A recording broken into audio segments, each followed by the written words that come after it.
Hello, नमस्कार मेरे प्यारे बच्चों, कैसे हैं? आप सभी का एक बार फिर से जेएमडी ऑनलाइन कोचिंग में हार्दिक स्वागत। तो जैसा कि अपना पहला चैप्टर चल रहा था, इसी की सीरीज में आपको जो है अगला लेक्चर और आज हम जानेंगे, उसके आगे अपन ने पढ़ा था, उसके आगे का लेक्चर है, आज हम पढ़ेंगे आवेशन की विधियां।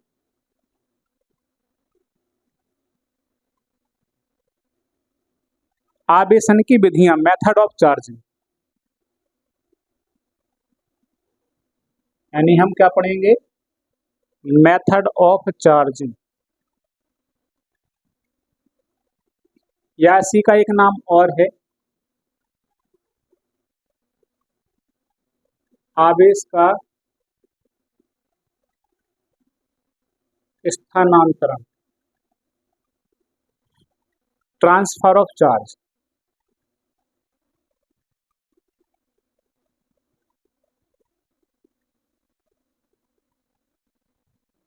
ठीक है, तो आज का हमारा ये बहुत ही महत्वपूर्ण टॉपिक है आवेश का स्थानांतरण, जिन्हें हमें बहुत अच्छे से और बारीकी से समझना है। आवेश का स्थानांतरण या आवेशन की विधियां, मतलब एक वस्तु से दूसरी वस्तु पर आवेश हम कितनी विधियों से भेज सकते हैं। हालांकि एक वस्तु को आवेशित करने की कई सारी विधियां हैं, कई सारी विधियां, अनेकों विधियां। जब आप पूरा 12th का सिलेबस कंप्लीट करेंगे तो आप खुद सीख जाएंगे कि हमें किसी भी वस्तु को आवेश देना है, आवेशित करना है, उस पर आवेश का ट्रांसफर करना है। तो इसके कई सारे मेथड होते हैं, लेकिन चैप्टर 1 में आवेशन की 3 प्रकार की विधियां हैं। बच्चों, कितने प्रकार की विधियां हैं? 3 प्रकार की विधियां हैं।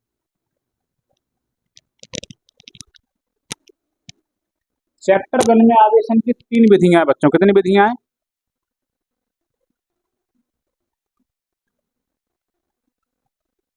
आवेशन की 3 विधियां हैं। कौन कौन सी विधियां हैं? पहला मेथड है आपका घर्षण विधि।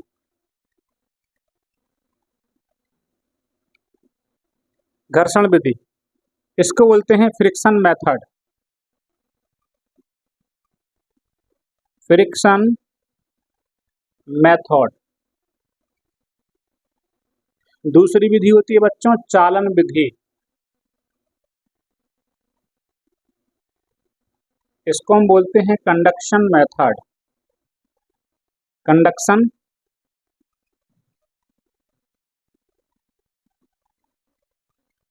मेथड। और तीसरी विधि आपकी है प्रेरण विधि, इंडक्शन मेथड।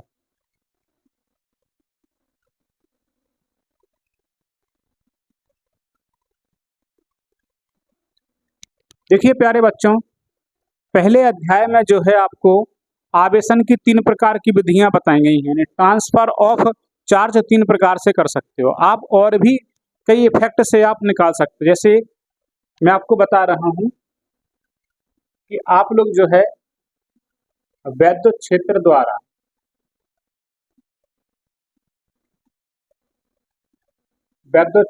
आवेशन कर सकते हैं।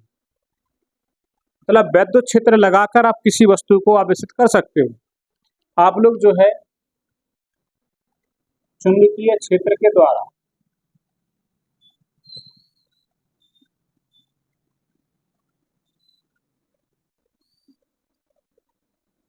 आप चुंबकीय क्षेत्र लगाकर भी किसी वस्तु को आवेशित कर सकते हो। आप प्रकाश वैद्युत प्रभाव के द्वारा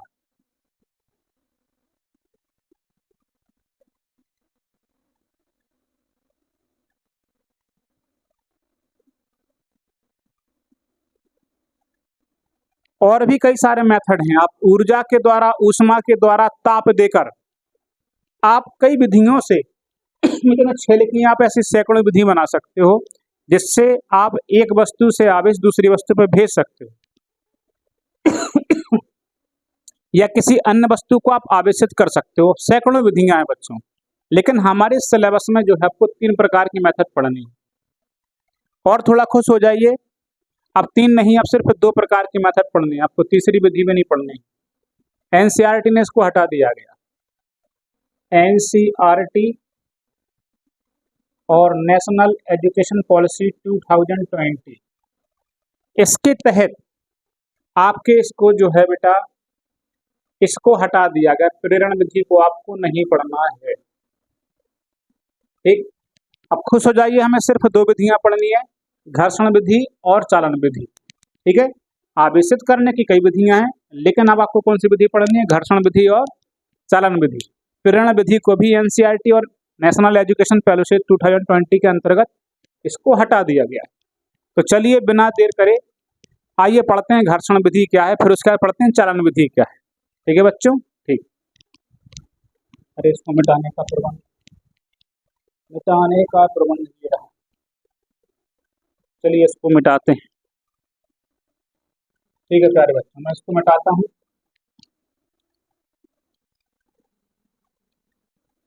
तो आपने देखा कि किसी वस्तु पर आवेश लाने की 3 विधियां हैं। अब हमारे पास सिर्फ 2 विधि बची हैं। तो आइए हम पहली विधि को बहुत अच्छे से समझते हैं। पहली जो आपकी मेथड है बेटा बच्चों, घर्षण विधि। घर्षण विधि द्वारा आवेशन, इसको लिख सकते हो charging by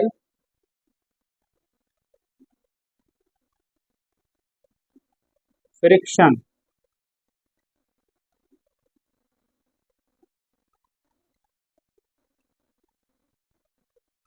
charging by friction method, आइए इसको समझते हैं कैसे करेंगे आप। देखो इस विधि में बेटा क्या है, इस विधि में सबसे पहले हम 2 वस्तुओं को लेते हैं। हमें कितनी वस्तुएं लेनी है? 2 वस्तुओं को लेना है।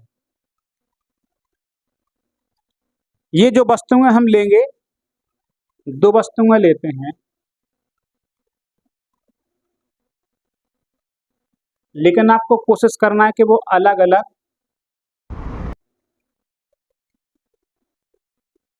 धातुएं लें तो बेटर है। ठीक है, 2 वस्तुएं तो लेना है, लेकिन दोनों मेटल की होनी चाहिए और दोनों अलग अलग होनी चाहिए। 2 वस्तुएं तो लें, लेकिन अलग अलग धातुएं लें तो और बेटर रहेगा। एक वस्तु ए है और एक वस्तु बी है। 2 अलग अलग वस्तुएं होती हैं। इन पर है बच्चों जो आवेश बिल्कुल नहीं होता, इसका आवेश 0, इसका आवेश 0।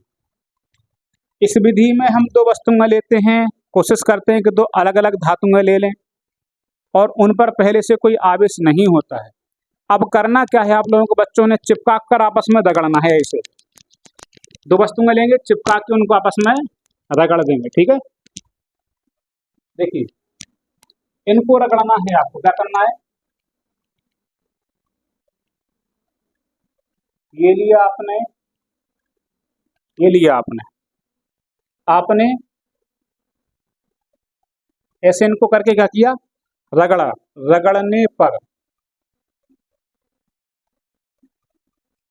जैसे इनको रगड़ते हैं बेटा जी, रगड़ने से हम सभी जानते हैं, रगड़ने से क्या होता है बेटा, अपने हाथों को ऐसे ऐसे रगड़ोगे ना तो रगड़ने से ऊष्मा उत्पन्न होती है। क्या उत्पन्न होती है बेटा?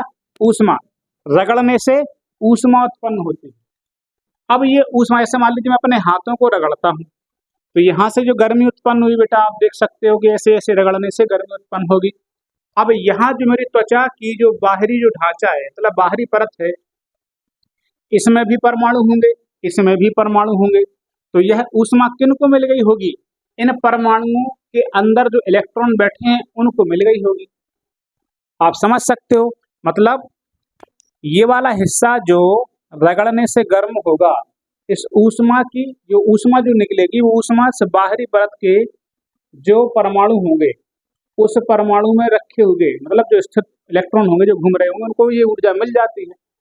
सीधी सी बात यह है कि रगड़ने से ऊष्मा उत्पन्न होती है और जो परमाणु के इलेक्ट्रॉन होते हैं वो ऊर्जा को ले लेते हैं। ठीक, तो होता क्या है कि एक वस्तु से इलेक्ट्रॉन दूसरी वस्तु पे पहुंच जाते हैं। ठीक, जिस वस्तु से इलेक्ट्रॉन जाएंगे, मान लो इस वाली वस्तु से इलेक्ट्रॉन निकले। अब दो अलग अलग धातुएं ली, रगड़ा, ऊष्मा उत्पन्न हुई, लेकिन कौन सी वस्तु से कौन सी वस्तु में इलेक्ट्रॉन जाएंगे ये तो हम नहीं बता सकते। इसको बताने के लिए हम देख लेते हैं किसकी इलेक्ट्रोनेगेटिविटी ज्यादा है। जिसकी इलेक्ट्रोनेगेटिविटी ज्यादा होगी उस पे इलेक्ट्रॉन आ जाएंगे। जिस पे इलेक्ट्रॉन आ जाएंगे, जैसे मान लो इस वाली वस्तु से इलेक्ट्रॉन निकल गए तो इस वाली वस्तु पर आएंगे। तो जिस वाली वस्तु से इलेक्ट्रॉन निकलते हैं, इस वाली वस्तु से निकल गए तो उस पर आता है धनावेश, और जिस वाली वस्तु में इलेक्ट्रॉन पहुंच जाते हैं उस पर क्या जाता है, ऋणावेश आ जाता है। यहाँ पर जो धनावेश आएगा वो आएगा Q बराबर प्लस Ne, और यहाँ पर जितने इलेक्ट्रॉन निकले होंगे वहीं तो पहुंचे होंगे, तो यहाँ पर आ जाएगा Q बराबर माइनस का Ne। ठीक है, ओवरऑल मैं आपको फिर से बताता हूँ कि इस विधि में हम दो अलग अलग वस्तुएं लेते हैं। सामान्यतः दो अलग अलग धातुओं को लिया जाता है। इन पर पहले से कोई आवेश नहीं होता है। जब इन धातुओं को रगड़ते हैं, रगड़ने से ऊष्मा उत्पन्न होती है, और ऊष्मा इलेक्ट्रॉन लेकर, इलेक्ट्रॉन जो परमाणु के अंदर होते हैं, ये इलेक्ट्रॉन ऊष्मा को लेकर एक वस्तु से दूसरी वस्तु पर पहुंच जाते हैं। जिस वस्तु से इलेक्ट्रॉन निकल जाते हैं उस पर धनावेश, और जिस पर पहुंच जाते हैं उस पर ऋणावेश आता है। खास बातें देखो, खास बातें देखो, फैक्ट नंबर 1, इसमें फैक्ट नंबर 1 है कि पहले से वस्तुओं पर आवेश नहीं होता, आवेश नहीं होता है। पहला पॉइंट क्या है कि पहले से वस्तुओं पर आवेश नहीं होता है।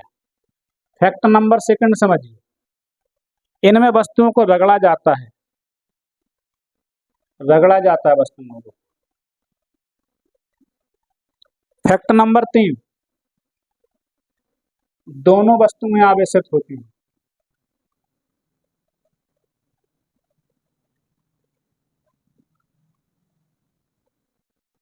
दोनों वस्तुएं आवेशित होती हैं। फैक्ट नंबर 4, दोनों पर समान परिमाण का आवेश आता है। समान परिमाण का मतलब, आवेश का मतलब है समान मात्रा, समान मात्रा, समान मात्रा का आवेश आता है।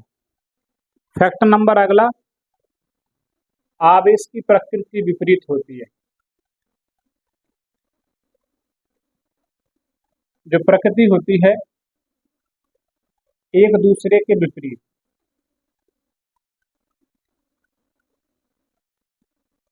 ठीक है प्यारे बच्चों, इतनी बातें आपको ध्यान रखनी पड़ेंगी। तो बहुत सिंपल सी मेथड है। मैं एक बार फिर से रिपीटेशन कर रहा हूँ कि इस विधि में आपको दो अलग अलग वस्तुएं लेनी होती हैं, और दोनों वस्तुओं पर पहले से कोई आवेश नहीं होता है, और हम वस्तुएं अलग अलग धातुएं लेते हैं। जब इनको रगड़ा जाता है तो रगड़ने से ऊष्मा उत्पन्न होती है, और ऊष्मा इलेक्ट्रॉन लेकर एक वस्तु से दूसरी वस्तु में पहुंच जाते हैं। जिस वस्तु से इलेक्ट्रॉन निकलते हैं उस पर धनावेश, जिस वस्तु पर इलेक्ट्रॉन पहुंच जाते हैं उस पर ऋणावेश आ जाता है। इस प्रकार दोनों ही वस्तुएं आवेशित हो जाती हैं, और खास बात, उन पर परिमाण तो समान होता है, लेकिन जो प्रकृति होती है, एक की धनावेश एक की ऋणावेश। ठीक है, तो इसका फटाफट से आप लोग स्क्रीनशॉट लीजिए।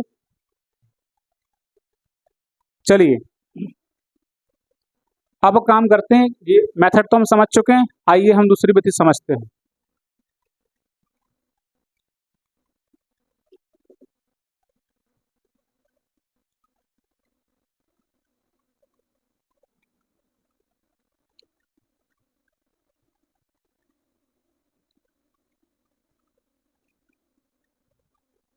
देखिए अगला पॉइंट समझिए, दूसरी जो आपकी विधि है,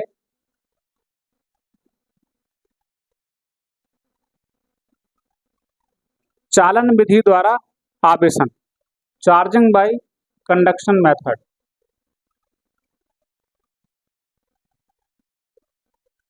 तो चार्जिंग बाय कंडक्शन मेथड आइए समझते हैं। इस मेथड को समझते हैं, बहुत ही अच्छे तरीके से समझते हैं। तो देखिए इस विधि में भी हम दो वस्तुएं लेते हैं। प्यारे बच्चों कितनी वस्तुएं लेंगे?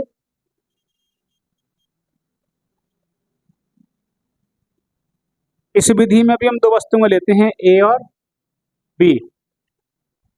लेकिन इस विधि में हम लेंगे तो वस्तुएं, लेकिन दो धातुएं ही लेंगे, दो अलग अलग धातुएं ही लेंगे। लेकिन एक बात ये होगी कि एक पे पहले से आवेश होगा। जैसे मान लेते हैं कि इस पर नेगेटिव चार्ज, ठीक है, एक पर पहले से आवेश यानी Q1 का मान जो है 0 नहीं होगा, लेकिन दूसरी पर जो है Q2 कितना रहेगा? अब भी 0 रहेगा। ठीक है मेरे प्यारे बच्चों, दो हमने अलग अलग धातुएं ले ली। एक धातु पर आवेश होता है, एक वस्तु पर आवेश होता है, लेकिन दूसरी पर नहीं होता है। अब हम क्या करते हैं प्यारे बच्चों, समझो। इन दोनों वस्तुओं को, इन दोनों वस्तु, इस पर ऋणावेश है, इस पर कोई आवेश नहीं है। इन दोनों वस्तुओं को एक चालक तार द्वारा जोड़ देते हैं। किसके द्वारा जोड़ देते हैं? चालक द्वारा जोड़ने पर। जैसे हम चालक तार द्वारा जोड़ते हैं तो होता क्या है, ये ठीक बेटा इस तरह समझो आप। जैसे मान लीजिए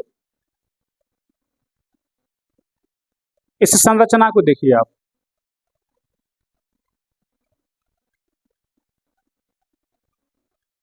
जैसे मान लीजिए ये बड़ा चैम्बर है, एक छोटा चैम्बर है, और बीच में लगा है ये पाइप। इस बात को समझना बेटा ध्यान से।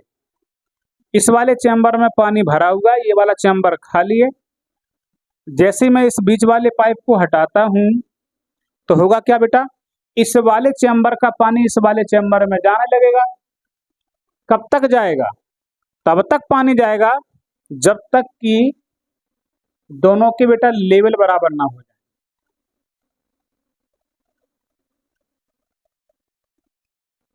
जब तक कि दोनों के क्या बराबर ना हो जाए बच्चों? लेवल बराबर ना हो जाए, यानी दोनों की हाइट समान ना हो जाए। अब तक जब दोनों की हाइट समान हो जाएगी तो इस वाले चैम्बर का पानी ना इस वाले चैम्बर में जाएगा, ना इस वाले चैम्बर का पानी इस वाले चैम्बर में जाएगा।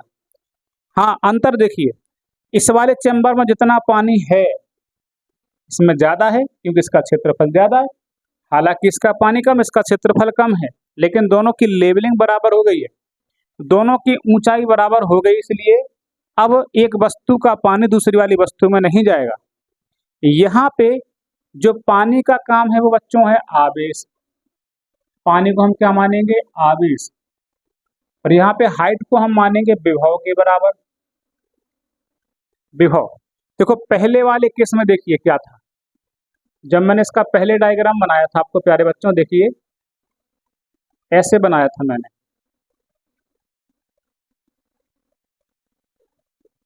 देखिए पहले वाले चैम्बर में पानी भरा हुआ था, मतलब इसकी हाइट ज्यादा थी, H1 ज्यादा थी।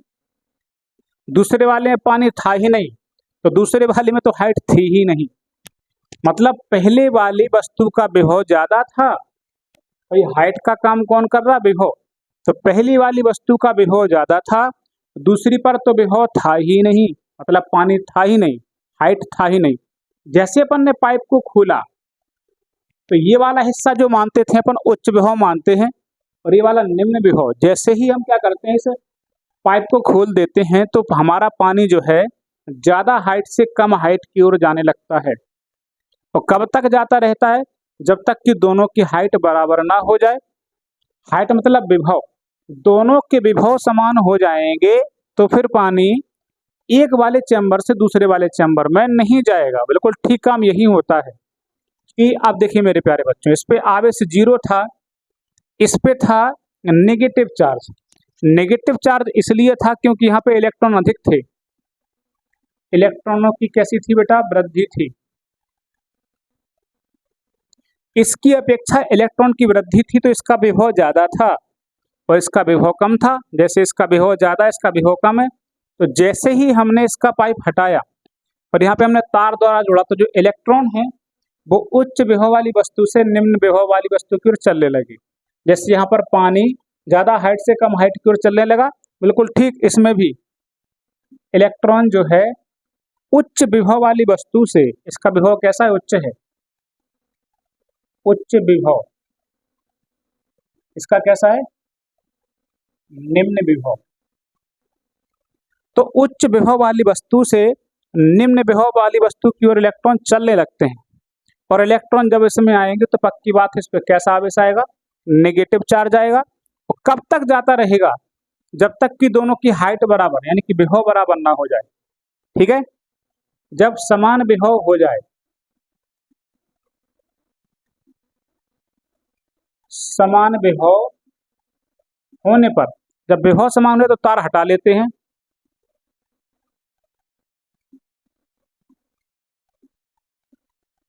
जब समान विभव हो जाए तो तार को हटा लेते हैं, और तार को हटा लेंगे तो जैसा वस्तु का आवेश पहली वस्तु पर था, इस पे कौन सा आवेश था, नेगेटिव चार्ज, तो दूसरी वस्तु पर भी नेगेटिव चार्ज आ जाता है। अब इसमें देखो खास बातें समझो, एक बार मैं फिर से इसका रिपीटेशन कर देता हूं ताकि आपको समझ में आ जाए। इस वाली विधि में हम दो अलग अलग वस्तुएं लेते हैं, दो अलग अलग धातुएं ही लेते हैं। इसमें पहली वस्तु पर पहले से आवेश होता है, दूसरी वस्तु पर आवेश नहीं होता है। दोनों वस्तुओं को एक चालक तार द्वारा जोड़ते हैं। चालक तार द्वारा जोड़ने पर इलेक्ट्रॉन जो है, इलेक्ट्रॉन उच्च विभव वाली वस्तु से निम्न विभव वाली वस्तु की ओर जाने लगते हैं। तब तक जाते रहते हैं जब तक कि दोनों का विभव समान ना हो जाए, और जब विभव समान हो जाता तो इलेक्ट्रॉन का स्थानांतरण रुक जाता है। तो हम तार को हटा लेते हैं। तार को हटाने पर जैसा आवेश पहली वस्तु पर होता है वैसी ही मात्रा का, वैसी ही प्रकृति का आवेश दूसरी वस्तु पर आ जाता है। ठीक, अब इसमें कुछ खास बातें हैं, मैं इसको थोड़ा सा मिटा देता हूँ। छोटी छोटी मगर मोटी बातें हैं, मैं यहाँ पे लिख देता हूँ।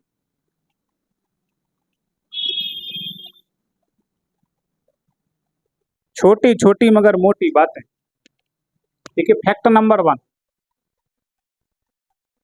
इसमें दो अलग अलग धातु लेना है आपको। पहली बात तो दो अलग अलग धातुएं लेनी है आपको। दूसरी बात, पहली वस्तु आवेशित होती है, पहली वस्तु आवेशित होती है, दूसरी पर आवेश 0 होता है। तीसरी बात, फैक्ट नंबर 3 देखिए, इसमें जो है वस्तुओं को चालक तार द्वारा जोड़ते हैं।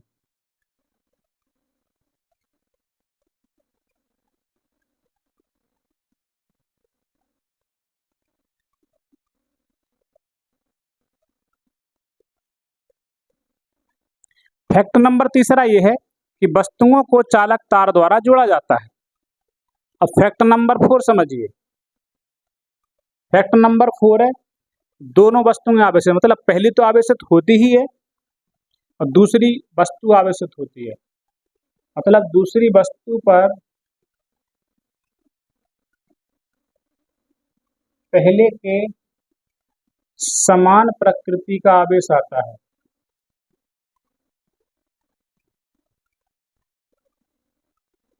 दूसरी वस्तु पर जो है पहले आवेश की प्रकृति के समान आता है, लेकिन इस बात का ध्यान देना, मात्रा समान नहीं होती, मात्रा समान नहीं होती है। ठीक है मेरे प्यारे बच्चों, तो आई थिंक आपको पूरी बात समझ में आ गई होगी। जो दूसरी वस्तु पर आवेश तो आएगा, प्रकृति समान होगी लेकिन मात्रा समान नहीं। अगर इस पर 100 कूलम है तो इस पर 100 नहीं आएगा, कम आएगा, क्योंकि इसको दे रहा है, डोनेट कर रहा है, इस पर ज़्यादा आवेश नहीं आएगा। आई थिंक आप बात समझ चुके होंगे। मैंने आपको दोनों विधियां बता दी हैं। अब आपके लिए एक होमवर्क है। आपको होमवर्क ये है कि आपको चालन विधि और घर्षण विधि में 5 अंतर लिखने। ये आप लोग होमवर्क करके आइएगा। चालन विधि और घर्षण विधि में कोई 5 अंतर लिखिए। बहुत अच्छे से मैंने इस टॉपिक को समझा दिया है, तो आप लोग घर पे पढ़िए और पढ़ाई करते रहिए और JMD ऑनलाइन कोचिंग को सपोर्ट करिए, ताकि मैं आपके लिए और ज़्यादा से ज़्यादा वीडियो ला सकें। तब तक के लिए जय हिंद, बाय बाय, वंदे मातरम।